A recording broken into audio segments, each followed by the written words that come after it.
Hey, Billy back here, and I'm going to talk about Riverdale chapter 119, Skip, Hop, and Thump. So, Riverdale is having a sock hop, and basically, you can't wear shoes uh, into the gym for this dance. And Archie really wants to take Veronica, but she has set up a test for multiple guys to come over and win her over with their intellectual abilities, knowing about like pop culture, current events, that sort of thing. So it's just sort of like a filling out process.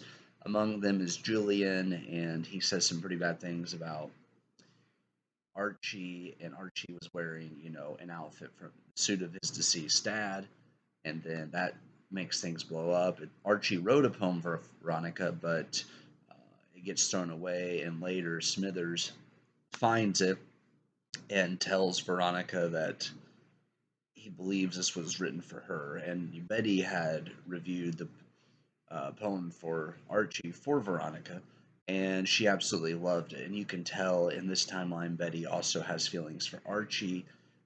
Her and Kevin have had kind of some issues, so she's about to go up to Archie to ask him to the sock hop because things didn't quite work out with Veronica and Archie that time.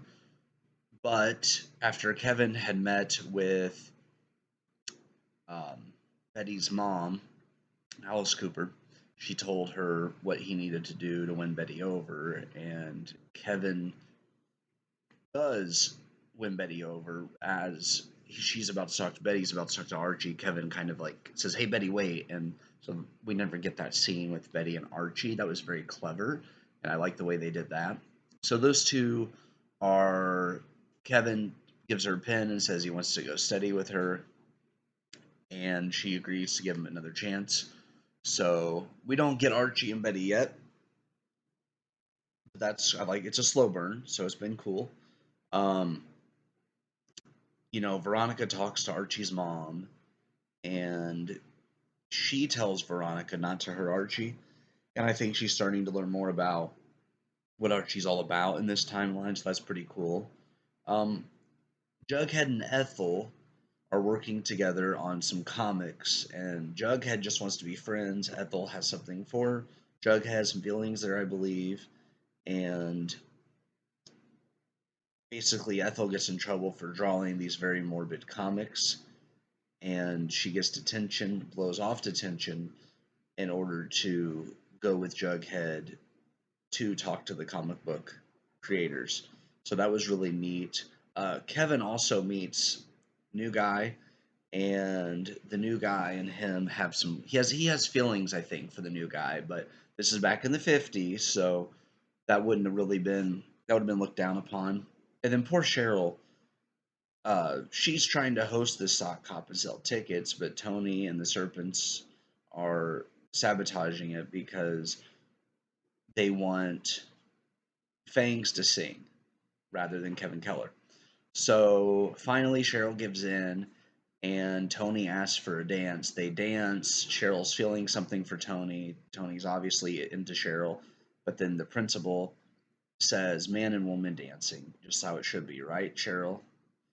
But you can tell her heart's breaking because she has these feelings for a woman, and I'm glad I wasn't around in the '50s. I've thought about how cool it would be to go back into the past, but really, we move forward for a reason. So I feel bad for Cheryl in this episode and Tony because they're not allowed to just be a normal couple like we have in today's society. So they really face a lot of challenges, and I really don't like that. A good episode, though. A lot of entertainment, a lot of drama. The very end of the episode, Ethel is covered in blood. I'm assuming something happened with her parents and her, but we're not quite sure what it was because it kind of ends there, and Jughead runs to help her. And we'll see where the story goes. I'm getting ready to watch episode 3 today, and I will be posting a review. This one is chapter 120, Sex Education. So that should be entertaining, but hope you guys are doing well. And come on back to the channel because we have more videos are coming. So take care.